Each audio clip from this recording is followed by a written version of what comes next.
Hello, hello, hello, it's your good friend Wild Philosophy here with another wonderful hot take for your cozy perusal. So today we're going to be talking about one of my all-time favorite logical regressions and why it's my all-time favorite.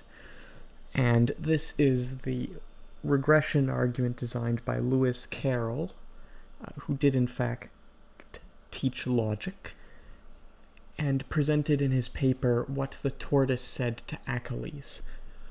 I'll be posting a copy of the paper in the link to the video, but for those of you who are unaware or say don't have time to read, it's not a long paper.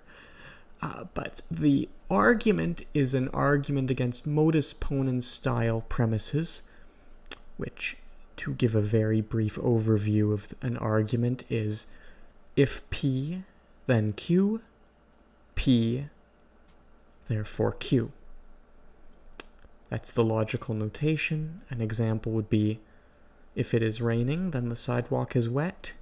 Well, golly gee, there's a thunderstorm going on right now. Therefore, the sidewalk is wet. This is one of the most common arguments used by people in day-to-day living. And Carroll's famous argument presented in What the Tortoise Said to Achilles is that this is not, in fact, two premises followed by a conclusion, but two premises followed by a hypothetical. And this hypothetical need not be accepted on the basis of the two premises. Which is to say that Carroll notes that in between Premise 1, if it is raining, then the sidewalk is wet, and Premise 2, it is raining, there is in fact a third premise before we reach our conclusion, namely that the sidewalk is wet. And this premise is that if it is raining, then the sidewalk is wet, and it is raining, therefore the sidewalk must be wet. So we've now gone from a three-premise argument to a four-premise argument. And then Carroll does this again and again and again, because that third premise is also a hypothetical in which we might posit an additional conclusion. Or additional premise, my apologies. And this goes on ad infinitum, such that implicit in modus ponens arguments we in fact find infinite regressions. Now, I'm not going to talk today about attempts to get out of this problem, mostly because this isn't this isn't a channel devoted to logic, because I'm not really an expert in logic. There have been a number of arguments presented against this thesis by modern analytic thinkers. There are potential arguments in the past. I think here of Ibn Sina's view that the second premise should lead us to the conclusion in a manner equivalent to revelation. But for the purposes of today's discussion, in fact, I'm more interested in the pragmatics of this paradox. Now, usually, when we look at a logical paradox, that wasn't a paradox, that was a regression. My apologies here. Usually, as I was saying, when we look at arguments to the effect that, say, certain forms of reasoning are circular or unfalsifiable, or lead to an infinite regression, the Munchausen trilemma, Hume's inductive argument, Goodman's new inductive argument, so on and so forth. Usually we're interested in these arguments destructively, which is to say that they pose a problem to an established theory of knowledge, in this case deduction, in the case of Hume's problem of induction to inductive arguments. And then we either have to sort of accept them, dispute them, or ignore them. And usually it's the last one that goes down. That's not an insulting remark, but you'll notice that The inability of individuals to provide logical explanations for induction has not stopped anyone from doing induction to, by all appearances, great success. A famous and possibly apocryphal anecdote about Wittgenstein, where one of his students proposed that just because everyone who has jumped off a building has died doesn't mean that everyone who will jump off a building will die. Therefore, you should jump off a building, and Wittgenstein responded by beating him. I don't know if that anecdote is true, but that very much sums up the attitude of a lot of individuals towards these types of premises. And in some extent, it's justified, of course. The horde of Genghis Khan is not ridden for 800 years, but it might ride again tomorrow is not a compelling argument in the minds of most people to believe that Genghis Khan's horde is coming tomorrow. Unless it's arguably a more fantastical world if we take these types of premises seriously. But to return to the argument we've been looking at, which is Carroll's regression argument, I want to defend the notion that there's actually something positive to this regression, that we don't have to see this as challenging our knowledge. We might have to see it as challenging our knowledge, but that we can approach it in ways that we don't see it as a purely logical argument. Apologies. I find when I break these down into chunks and record them, the arguments stop making sense. I need to record them all in one go, which of course means they sound way less impressive on the other side, because you're just getting me talking for... We've been going 7.5 minutes. We're probably going to go 12 or so minutes, if I had to take a guess. But back to our initial point. So let's shift our attention away from problems with the use of logic to another notorious, if often unremarked, phenomenon, which is the degree to which an author's most famous book is in fact their feeblest, argumentatively. So you give a few examples here. Plato's Republic is, without a doubt, the most impoverished of all his dialogues.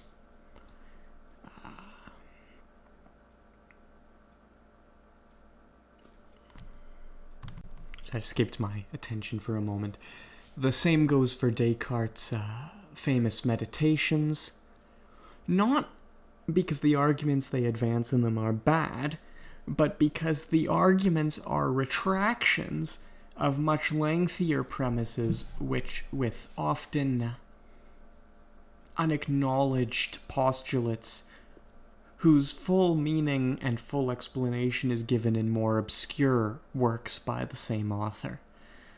So Descartes' Meditations read really weirdly to a lot of first-year university students because they have not read Descartes' Rules for the Direction of Our Native Intelligence, where he explains the methodology that he uses in the Meditations. Plato employs all sorts of theories about language and ethics that we don't have the lexicon for nowadays because we no longer have that worldview, which he explains in other dialogues, such as the Lackeys. I just mispronounced that, my apologies. The Lackeys or the Theaetetus. Leibniz's monadology includes very short presentations of most of his major arguments, all of which he defended at length in much more obscure works, which again are not normally read by people who want to go out and learn all about Leibniz, because if they look this up, they find, well, if they look up Leibniz, they get the monadology, or the Discourse on Metaphysics, and then they'll read the two of them, and then they're stuck sitting there trying to figure out what the heck is going on with Leibniz and why he reached any of the conclusions he did, because all of a sudden they're looking at monads and perfect universes, and animals have immortal souls but reconstitute new bodies, and all sorts of other strange premises that Leibniz, in fact, had very good reasons for accepting, without saying they're true, especially the one about animal bodies. He had very good reasons, but he presented these reasons in all sorts of other works, or he was accepting views of his contemporaries that were normal at the time, or if not normal, at least commonplace enough that people could figure out where he was coming from, but which we don't have a reference for. So an example here is the monad theory relies very extensively on certain theories in alchemy and Kabbalah, defended by metaphysicians at the time, such as Van Helmont, and which Leibniz accepted. So what does all this have to do with Lewis Carroll? So let's say you're getting into philosophy, and I picked all these examples here. These are all from Western philosophy, but you're going to have the exact same problem if you go to just about anyone. I could pick numerous works out of Chinese, Islamic, Jewish. I don't know a lot about Indian philosophy, tragically, but what little I have seen inclines me to the view that these same, I say problems, problems exist there. I had to do a lot of extra research the week I unwisely decided to educate myself as to the linguistic theories of the 5th century grammarian Bhartrhari. I just mispronounced that. Oh, and we've passed the 12-minute mark. Sweet. Back to our point, however. So, you're approaching these works. The arguments make no sense. You can see the premises. You can see the conclusion. But that hypothetical is missing.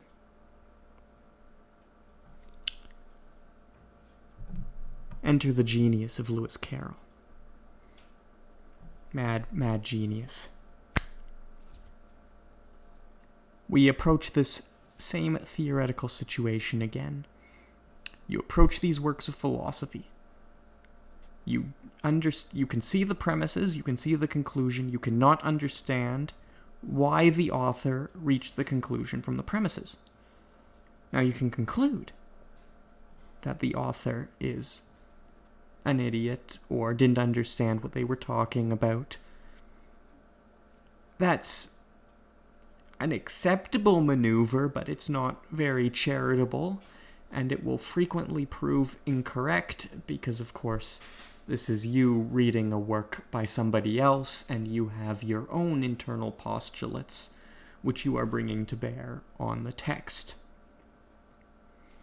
But our second option is you're a Carrollian. You are a whimsical, farcical madman who has spent his days delving deep beneath the earth in forests of talking rabbits.